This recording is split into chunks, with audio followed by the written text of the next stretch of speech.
지난주 말씀 기억하십니까?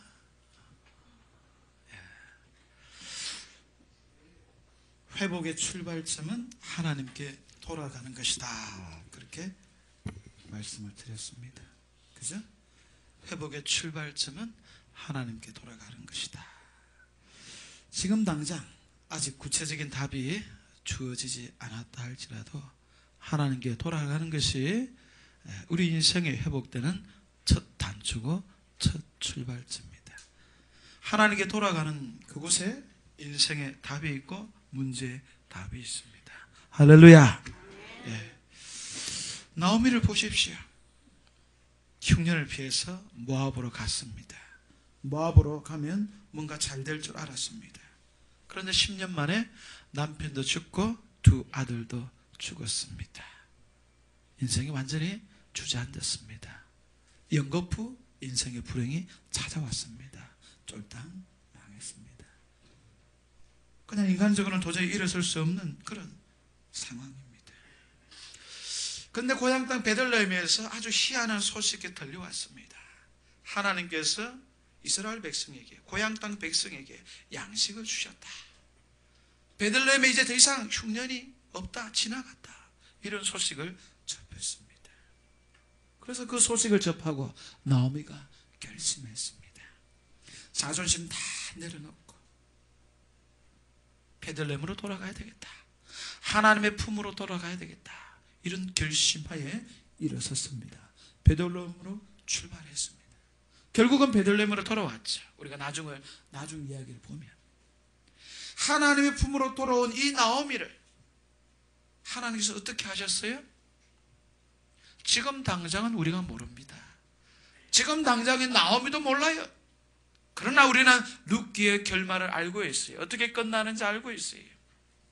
나오미의 텅 빈 인생을 하나님께서 채워주십니다.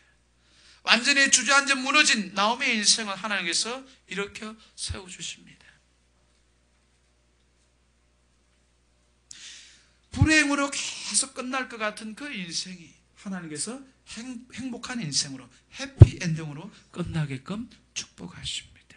하나님께 돌아오는 인생을 하나님께서 이렇게 축복하십니다. 할렐루야. 예. 그런데 모압에서 하나님을 떠났던 그 상황에서 베들레헴으로, 하나님의 품으로 이 돌아오는 과정에 나오미가 생각해 보니까 뭔가 좀 자기가 잘못 생각한 것 같아요. 나는 다 늙어서 과부가 되는데 이 젊어서 과부가 된 두 며느리를 내가 왜 데리고 가냐 이거예요. 내 고향은 베들레헴이기 때문에 내가 이제 정신 차리고 나는 베들레헴으로 하나님 품으로 돌아가면 되는데, 얘네들은 원래 모압 사람이고 하나님을 믿지도 않았던, 원래 하나님을 믿지 않았던 사람들인데 굳이 내가 이 젊은 며느리, 과부가 된 이 며느리들을 데리고 내가 베들레헴으로 갈 필요가 있나? 나만 가면 되지 왜 굳이 내가 얘네들을 데리고 가나? 괜히 짐을 얹어주는 것 아닌가? 이렇게 생각했습니다. 그래서 돌아가는 길에, 베들레헴으로 돌아오는 길에 뭐라고 얘기했습니까? 야, 니네들은 돌아가라. 나만 베들레헴으로 가고 너는 너희들의 친정 모압 땅으로 돌아가서 새 남편 만나서 결혼해서 새 출발해서 잘 살아라. 이렇게 얘기했어요. 그러면서 내가 믿는 하나님께서 너희를 축복하실 것이다, 이런 덕담까지, 축복까지 해주면서 돌려보내려고 했습니다. 그러니까 두 며느리가 엉엉 울면서 어머니 그런 말 하시면 어떻게 돼요? 우리는 끝까지 어머니와 함께 할 것입니다. 어머니를 책임질 것입니다. 어머니 끝까지 우리와 함께 합시다. 우리는 어머니 따라가겠습니다. 이렇게 엉엉 우는 장면으로 지난주 말씀이 끝납니다. 오늘 말씀은 이 장면에 의해서 이제 새롭게 진행되는 내용입니다. 자, 이쯤 되면 나오미 입장에서 어떻게 해야 됩니까? 이 며느리들이, 만류하는 이 며느리들의 이 뜻을 받아들여야 됩니다. 참 효심이 갸륵하구나, 고맙다, 나를 이렇게 신경 써주고 사랑해 주니까 참 고맙다, 그래 같이 가자, 베들레헴으로 가자, 거기 가면 뭔가 또 새로운 일이 일어날 것이다, 이렇게 마지못해서 며느리들의 이 뜻을 받아들여야 됩니다. 이렇게 하는 것이 지혜로운 선택입니다. 나이 들어서 홀로 된 과부 나오미 입장에서 이 젊은 두 며느리까지 떠나보낸다면 노후를 어떻게 책임집니까? 자기의 노후를 책임지기 위해서라도 이 두 며느리를 맞이 못한 척하면서 붙잡는 것이 지혜로운 결정이고 선택입니다. 그런데 나오미가 어떻게 해요? 그런데 재차 떠나보냅니다. 무슨 말하냐? 그런 말 하지 마라. 가라. 나 신경 쓰지 마라. 가라. 다시 돌려보냅니다. 그러면서 아주 희한하고 아주 재미있는 말을 합니다. 오늘 우리가 읽은 말씀이지만 한 번 더 봅시다. 룻기 1장 11절, 12절, 13절 11, 12, 13절 교독하고 13절은 같이 봅니다. 우리 11절 제가 먼저 봅니다. 나오미가 이르되 내 딸들아 돌아가라. 너희가 어찌 나와 함께 가려느냐. 내 태중에 너희의 남편 될 아들들이 아직 있느냐.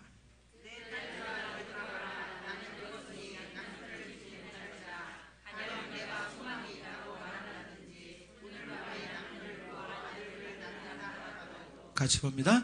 너희가 어찌 그들이 자라기를 기다리겠으며 어찌 남편 없이 지내겠다고 결심하겠느냐. 내 딸들아 그렇지 아니하니라. 여호와의 손이 나를 찢었으므로 나는 너희로 말미암아 더욱 마음이 아프도다 하매. 좀 희한한 이야기를 합니다. 나오미가 두 며느리한테 무슨 얘기합니까? 내 태중에 내 뱃속에 니네들 남편 될 만한 아들이 없다 이거예요. 그런 얘기하면서 내가 이미 나이가 들었기 때문에 내가 새롭게 결혼할 수도 없고 새 남자 만날 수도 없고 또 새 남편 만나서 결혼한다 할지라도 애를 낳을 수도 없는 몸이다. 설령 애를 낳는다 치자. 그 애가 낳아서 장성하기까지 니네들 남편이 되기까지 한 10수년을 20년 가까이 니네들을 기다릴 수 있겠느냐? 그 불가능한 거 아니냐? 답답해서 어떻게 기다렸냐? 그러니까 포기하고 빨리 니네 고향으로 진정으로 모압으로 돌아가라 이렇게 얘기합니다. 21세기 사는 또 한국 땅에 사는 우리로서는 좀처럼 이게 무슨 뜻인지 이해를 못하는 말입니다. 고대 중동 지방이나 또 특별히 구약 성경 안에서 보면 유대인들 사이에 또 중동 지방의 문화에는 어떤 문화가 있냐면 계대 결혼법이 있습니다. 계대 결혼법. 대를 계승해가는 결혼법. 또 다르게 얘기하면 형사취수법이라고 합니다. 형이 죽으면 형수를 취한다. 그런 뜻이에요. 이런 상황입니다. 여러 형제가 있는데 형님이든 동생이든 상관없어요. 형제 중에 한 사람이 결혼했는데 그 부인이 일찍 죽었어요. 애를 못 낳아요. 부인이 아니죠. 형님이 말을 잘못했어요. 형님이 일찍 죽었어요. 형제가 일찍 죽었어요. 그럼 남아있는 그 형수, 제수 어떻게 하란 말이에요? 다른 형제가 그 형수를, 그 제수를 자기 부인으로 맞아들여서 애를 낳아주라는 거예요.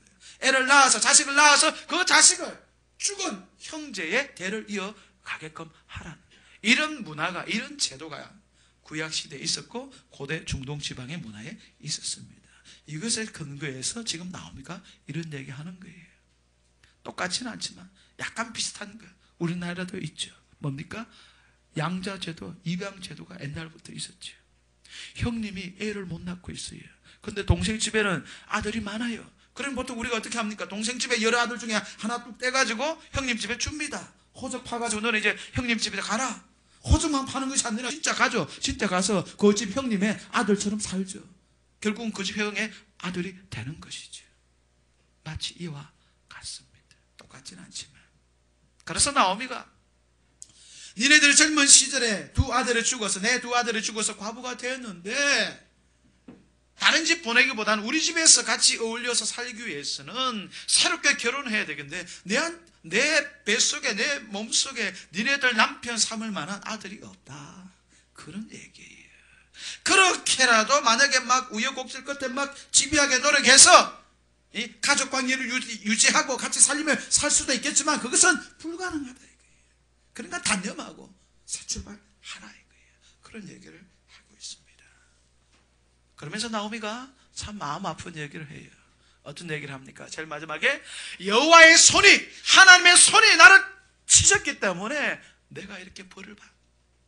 하나님의 손이 이렇게 나를 때리셨기 때문에 내 인생 가운데 이렇게 여러 가지 안 좋은 우환들이, 인생의 어려움들이, 환난들이 불어닥쳤다. 그렇게 얘기하고 있어요.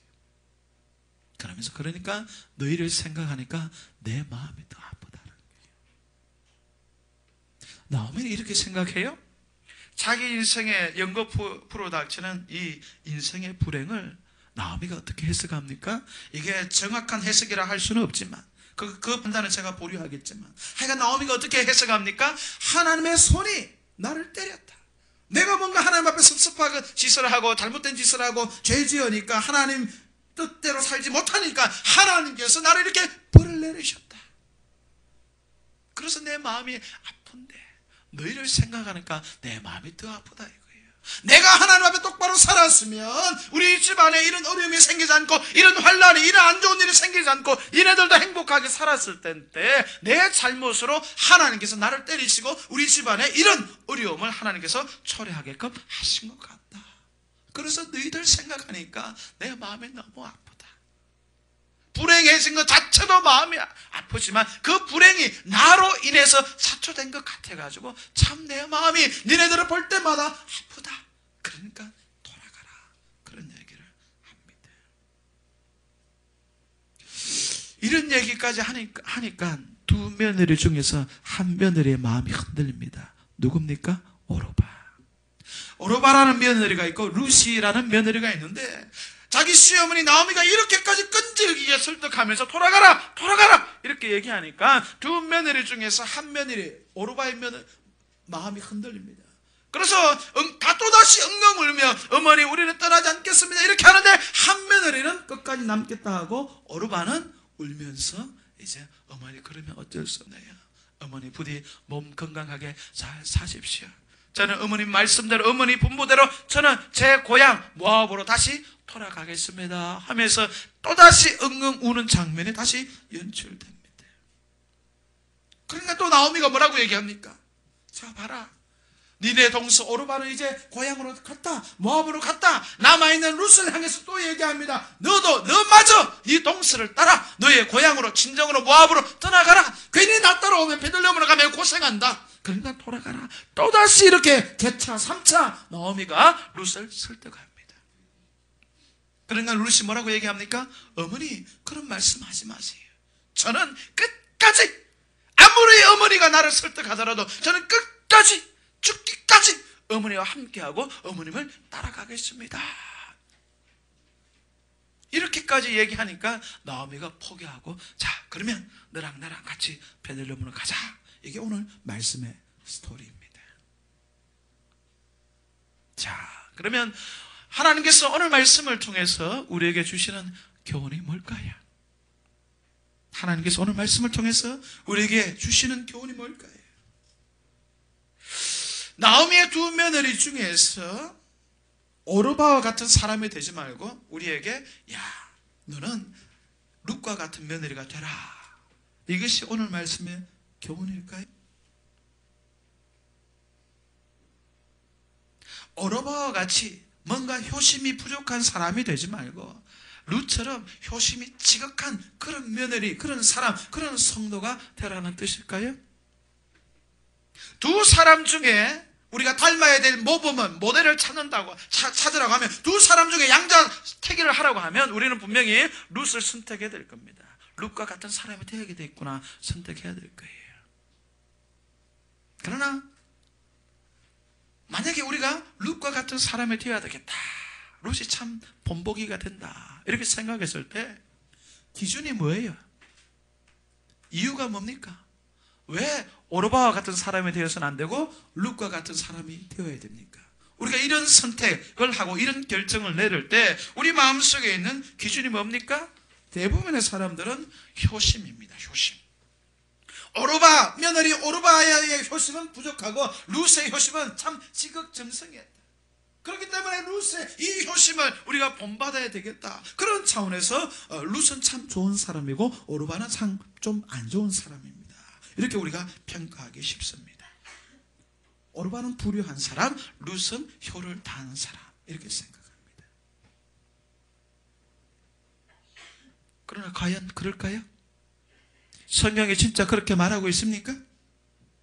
우선 효심이 탁월했고 지극했던 사람이고 이와 대조적으로 오르바의 효심은 상당히 부족했던 사람이라고 성경이 얘기합니까? 그래서 그런 차원에서 우리가 효심이 부족했던 오르바를 본받아서는 안 되고 효심이 지극했던 어머니를 끝까지 책임지려고 했던 그 루스의 모습을 우리가 본받아야 된다고 그런 차원에서 성경이 얘기하고 있습니까? 그렇지 않습니다. 사실 성경을 제대로 알고 보면 나오미를 최종적으로 떠난 이 오르바의 마음조차 오르바의 마음 속에도 어머니에 대한 상당한 지극한 효심이 있었어요. 어머니를 상당히 책임지려고 했고 상당히 사랑한 그 모습이 평균 이상의 며느리다운 모습이 오르바의 모습 속에 있어요. 성경 그렇게 얘기하고 있어요. 생각해 보세요. 모압 땅에서 시어머니 나오미가 야 베들레헴에 이제 흉년이 지나갔다고 한다더라. 하나님께서 그의 백성에게 양식을 주셨다고 한다더라. 우리 베들레헴으로 돌아가자. 나의 고향 베들레헴으로 돌아가자. 시댁적으로 돌아가자. 이렇게 얘기했을 때 오르바와 룻이 우리는 못 가겠습니다. 우리는 안 가겠습니다. 불순종하지 않았어요. 시어머니가 베들레헴으로 돌아가자 했을 때 두 며느리가 동시에 이구동성으로 예 어머니 우리는 따라가겠습니다. 이렇게 따라 나섰어요.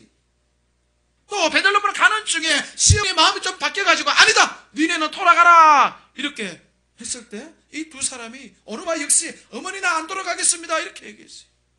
그리고 또 중간에 마음이 바뀌어가지고 오르바가 먼저 어머니 내가 생각을 잘못했던 것 같아요. 나 돌아가겠습니다. 오르바가 먼저 이런 얘기를 꺼낸 것도 아니 시어머니가 돌아가라 얘기했을 때 오르바가 엉엉 울면서 어머니 나 못 돌아갑니다. 끝까지 어머니와 함께 하겠습니다. 이런 얘기를 했어요. 이런 것을 보면 우리가 오르바를 향해서 이 며느리는 이 여자는 효심이 부족하다.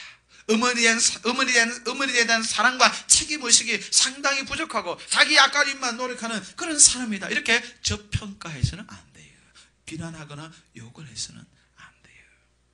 결정적인 단서는 나오미의 평가, 나오미의 말에 있습니다. 우리 지난주 봤던 말씀 한번 보겠습니다. 룻기 1장 8절 말씀 보시기 바랍니다. 룻기 1장 8절 말씀입니다.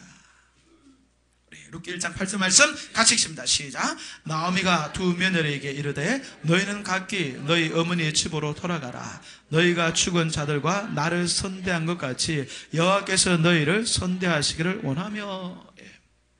나오미가 두 며느리에게 니네 친정으로 니네 고향으로 모압으로 돌아가라 이렇게 말을 하는데 그 표현 속에 그 말 중에 어떤 내용이 있습니까? 너희 두 며느리 너희 둘이서 내 죽은 두 아들과 나한테 잘해준 것을 생각하니까 참 고맙다.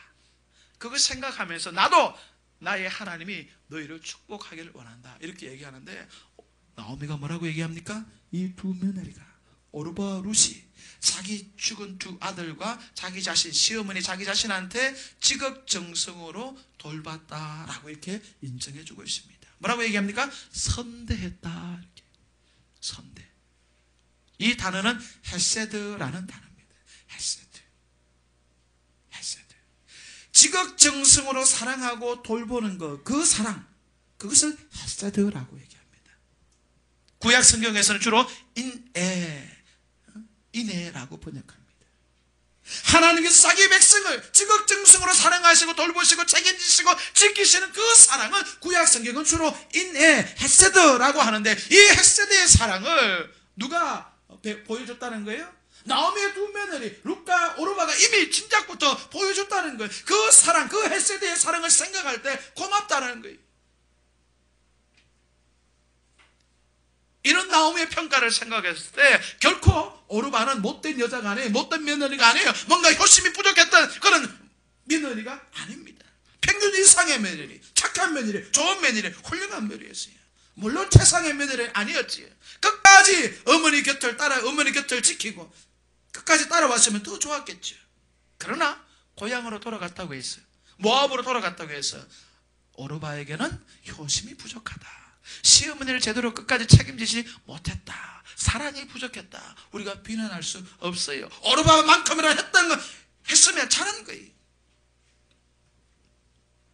그러면 오늘 말씀에 진짜 교훈이 뭘까요? 오늘 말씀의 진짜 교훈, 다르게 얘기해서 룻과 오르바의 결정적인 차이가 뭘까요? 두 여자가 나오는데, 두 며느리가 나오는데, 룻과 오르바가 나오는데, 룻과 오르바를 구분 짓는 결정적인 차이가 뭘까요? 그것은 효심이 아니에요.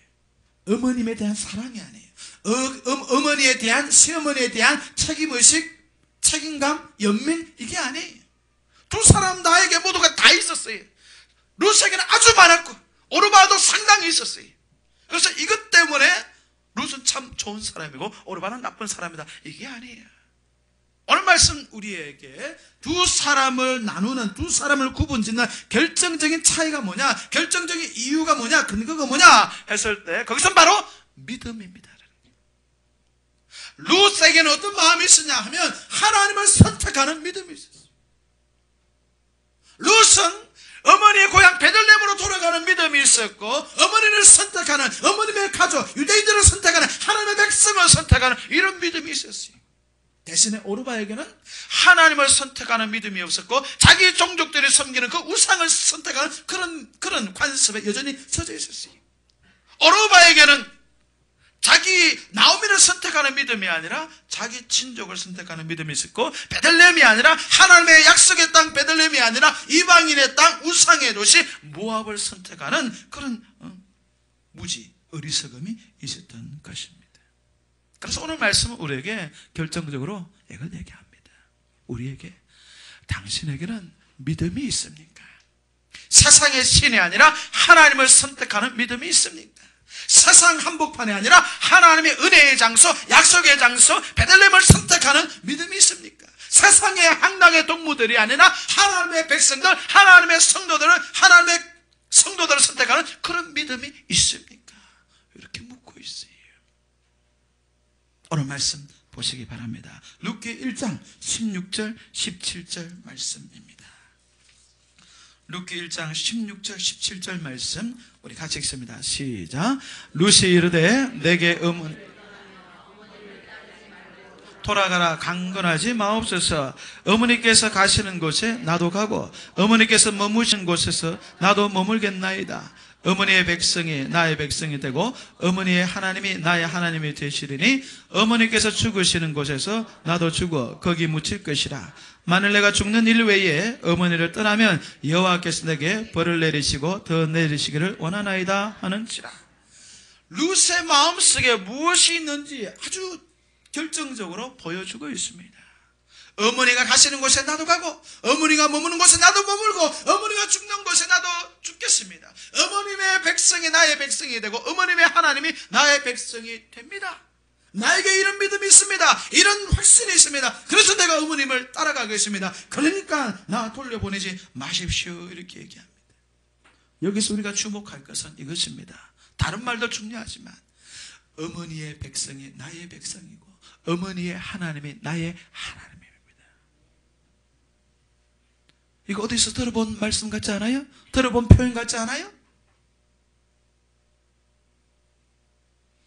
하나님은 이스라엘 백성들에게 누누이 반복적으로 이런 말씀을 들려주셨습니다. 너희는 나의 백성이고 나는 너희의 하나님이다.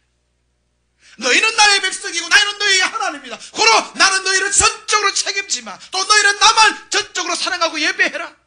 이런 언약적인 관계를 이스라엘 백성들에게, 유대인들에게 항상 반복적으로 하나님께서 강조해 주시고 말씀해 주셨습니다. 너희는 나의 백성이고 나는 너희의 하나님이다. 이 표현, 이 말을 유대인들은, 이스라엘 백성들은 하루에도 여러 번씩이나 되새기면서 되새김질하면서 암송하고 자기 스스로 또 다짐하고 신앙 고백했던 그런 내용입니다. 이 내용을 룻이 살짝 비틀어서 자기의 뜻을 담아내고 있어요. 그러니까 이 표현 속에 하나님이라는 표현이 있을 뿐만 아니라 이 표현이 뭘 얘기하는지 룻이 알고 있어요. 너희는 나의 백성이고 나는 너희의 하나님이 된다. 유대인들이, 이스라엘 사람들이 참 좋아하는 말씀이에요. 이 표현을 룻이 살짝 바꿔서 어머님의 백성이 나의 백성이고 어머님의 하나님이 나의 하나님입니다. 이렇게 고백하고 있어요. 이런 고백을 봤을 때 룻의 마음속에는 하나님에 대한 신앙이 분명하게 있어요. 분명하게. 비록 모압 출신 이방인이지만 어머니와 함께 몇 년 살면서 룻의 마음속에 하나님에 대한 신앙, 여호와 하나님에 대한 신앙, 유대인들이 믿는 그 하나님에 대한 신앙이 분명히 들어가 있어요. 그래서 하나님이란 말을 얘기하고 있고, 어머님의 백성이 나의 백성, 하나님의 백성이 어머님의 하나님이 나의 하나님입니다. 이렇게 얘기하고 있어요. 그래서 룻이 시어머니 나오미를 따라 나서겠다는 것은, 베들레헴으로 오겠다는 것은 하나님을 선택하는 믿음이 있기 때문에 그래요. 단지 어머니가 불쌍해서, 어머님을 책임져야 돼서, 어머님에 대한 연민 때문에 어머님을 선택하는 게 아니, 어머님에 대한 사랑과 연민과 어머니에 대한 불쌍히의 마음도 있지만 더 근본, 더 밑바닥에는 무엇이 있어요? 신앙이 있어요. 나는 하나님을 선택하겠다. 나는 베들레헴을 선택하겠다. 나는 하나님의 백성을 선택하겠다. 할렐루야. 네. 우리에게 이런 믿음이 있어야 돼요. 자, 그러면 좀 더 구체적으로 룻의 믿음은 어떤 믿음이었을까? 그냥 크게 보면 룻은 하나님을 선택하는 믿음이에요. 베들레헴을 선택하는 믿음이에요. 어머님을 선택하는 믿음이에요. 믿음으로 살아가는 어머님을 선택하는 믿음이에요. 자, 그러면 룻의 믿음은 구체적으로 좀 더 어떤 믿음이었을까 했을 때, 첫째, 당장 내 눈에 보이는 조건이나 환경을 따지지 않는 믿음이었어요. 생각해 보세요. 조건과 환경을 생각하면, 주판화를 튕겨보면 어머님을 따라가지 않는 것, 어머님을 선택하지 않는 것, 베들레헴을 선택하지 않는 것, 하나님을 선택하지 않는 것이 자기 인생의 살 길이에요. 모압 여자예요. 거기가 자기 고향이에요. 베들레헴을 가봤자 삶의 터전이 하나도 없어요. 인생에도 내리막으로 갈 수 있습니다. 앞길을 장담하지 못해요. 그런 걸 생각했을 때, 모압에는 친족들이 많이 있습니다. 그런 걸 생각했을 때, 조건이나 환경, 눈에 보이는 것만 생각하면 룻은 모압을 선택해요. 그럼에도 불구하고 룻은 나오미를 선택하고 베들레헴을 선택하고 하나님을 선택했어요. 이게 뭐예요? 우리에게 도전하고 있어요. 믿음이란 뭐냐? 선택인데, 믿음이란 하나님을 선택하는 건데, 하나님을 선택할 때 우리가 보통 어떤 기준으로 선택할 것이냐 했을 때, 조건이나 환경에 너무 현혹되지 마세요. 연연하지 마세요. 성경에 아브라함이 잘 보여주고 있어요. 아브라함과 롯이, 아브라함의 가축과 롯의 조카 롯의 가축이 너무 많아져가지고 분가해야 될 상황이에요. 이제 서로 나눠야 될 상황이에요. 그런 상황에서 아브라함의 롯에게, 조카에게 먼저 기회를 줍니다. 삼촌이 먼저 기회를 잡아야 되는데, 야, 내가 양보하면 네가 먼저 선택하라. 오른쪽 할래, 왼쪽 할래? 네가 오른쪽 하면 내가 왼쪽, 네가 왼쪽 하면 내가 오른쪽, 네가 먼저 선택해. 이렇게 삼촌이, 아브라함이 롯에게 제안했을 때 롯이 어떻게 선택합니까? 오른쪽을, 요단강 동쪽 지역을 선택합니다. 그런데 롯이 선택할 때 기준이 뭐였습니까? 요단강 동쪽 지역을 보니까 너무너무 비옥해요. 너무너무 좋아요. 그래서 거기를 딱 선택했어요. 구체적으로 어디를 선택했습니까? 소돔 지역을 선택했어요. 나중에 알죠? 롯은 지금 당장 눈에 좋아 보이는 것을 선택했습니다. 그러나 그것이 패망의 지름길이었습니다. 자기 가족이 영적으로 성적으로 타락하는 출발점이 그 선택이었어요. 완전히 인생이 무너져 내렸어요. 반대로 아브라함은 어떻게 되었습니까? 비록 세상적인 눈으로, 인간적인 눈으로 봤을 때는 별 볼 일 없는 땅이었어요. 근데 하나님께서 함께 하시니까, 하나님께 보고 오시니까 아브라함은 점점 잘 되었다. 조건이나 환경에 너무 연연하지 마세요. 옳고 그름을 기준으로 선택해야 돼요. 이게 하나님 기뻐하시는 일이냐? 그러면 조건이나 환경이 안 좋더라도 선택해야 되는 거예요. 두 번째, 룻의 믿음은 구체적으로 어떤 믿음이었냐 했을 때, 세상의 신이 아니라 하나님을 선택했어요. 우상이 아니라 하나님을 선택하는 믿음이었어요. 오늘 15절 말씀 보면 나오미가 이렇게 얘기합니다. 니네 동서는 자기 백성에, 자기 고향에 돌아갔는데 뭐라고 얘기하냐면은 그의 백성과 그의 신들에게 돌아갔다 이렇게 얘기합니다. 아주 무서운 말이에요. 나오미가 하는 얘기인데, 오르반은 끝까지 따라오지 않고 중간에 돌아갔는데, 돌아가는 이것을, 이 상황을 어떻게 요약합니까? 그의 백성에게 돌아갔다라고만 얘기하면 되는데, 성경 기자가 어떻게 얘기해요? 그의 신들에게 돌아갔다. 모압 사람들이 섬기는 그 모압의 신 우상 그모스란 신으로 돌아갔다. 결국 사상으로 돌아갔고 우상으로 돌아갔고 결국은 최종적으로 얘기하면 영원한 형벌 지옥으로 갔다라는 거예요. 룻은 뭘 선택했어요? 자기가 지금까지 섬겨왔던 모압의 신 우상 그모스를 버리고 하나님을 선택했어요. 오늘 믿음으로 살아가는 사람은 언제든지 하나님을 선택해야 돼요. 오늘날 우리 시대에 노골적인 우상이 없습니다. 그러나 주님께서 경고하셨습니다. 오늘 우리 시대에 우리가 쉽게 범하는 우상, 하나님을 대용으로 섬기고자 하는 그런 우상이 뭡니까? 주님께서 말씀하셨어요. 재물이에요. 재물. 돈의 신이에요. 돈의 신. 자본주의 사회가 자꾸 성숙해 갈수록 오늘 현대인들은 도시인들은 점점점 계속해서 돈의 노예가 되기 쉽습니다. 돈을 하나님처럼 돈을 우상처럼 섬기기가 쉬워요. 부자 청년 아시죠? 예수님께 나와서 물었어요. 예수님 어떻게 하면 영생을 얻을 수 있습니까? 물었습니다. 예수님께서 야 구약 성경에 뭐라고 되어 있느냐? 여러 가지 계명들을 다 지켜라. 내가 다 지켰습니다. 어릴 때부터 열심히 지켰습니다. 내가 또 뭘 해야 되겠습니까? 예수님께서 야 재산 다 팔고 가난한 사람한테 다 나눠주고 그리고 나를 따라와라 이렇게 얘기했어요. 그때 부자 청년이 어떻게 응답했어요?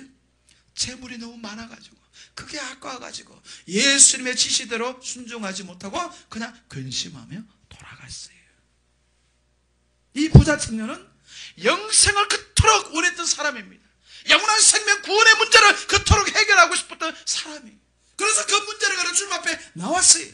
근데 주님께서 야 재산 팔고 나 따라와 하니까 다시 그냥 돌아가세요. 뭘 얘기합니까?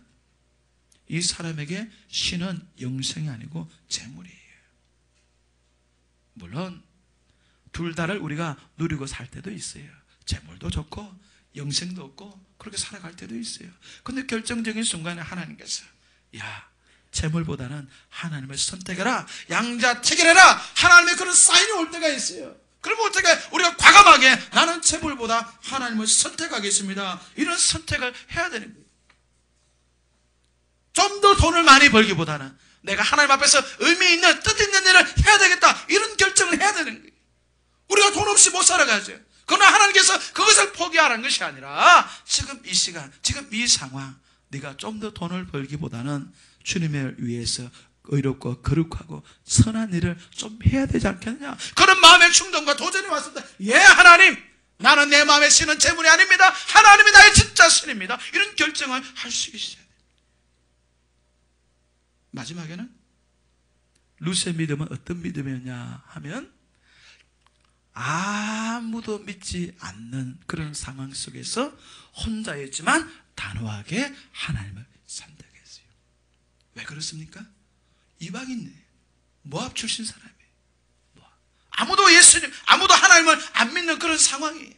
자기 동족 중에 하나님을 믿는 사람이 아무도 없어요. 그런 상황이었지만 룻은 과감하게 하나님을 믿겠다고 하나님의 백성이 되겠다고 선택하고 결심하고 결정했어요. 우리는 이런 믿음이 돼야 돼요. 룻의 믿음이 어떤 믿음이었습니까? 환경과 조건보다는 옳고 그름 영원한 진리가 뭐냐 이런 관점에서 선택하는 믿음이었어요. 지금까지 평생 섬겨왔던 세상에 쓴 우상에 쓴 가짜 신을 버리고 하나님을 참신이신 하나님을 선택하는 믿음이었어요. 그리고 아무도 믿지 않는 그런 상황이었지만 나 혼자서라도 참 진리를 발견하고 하나님을 발견하고 하나님을 선택하는 그런 믿음이었어요. 다수가 쫓아가는 그런 선택이 아니었어요. 오늘 우리에게 이러한 믿음이 새롭게 더욱더 깊이 있게 일어나기를 주의 이름으로 축원합니다. 기도하겠습니다.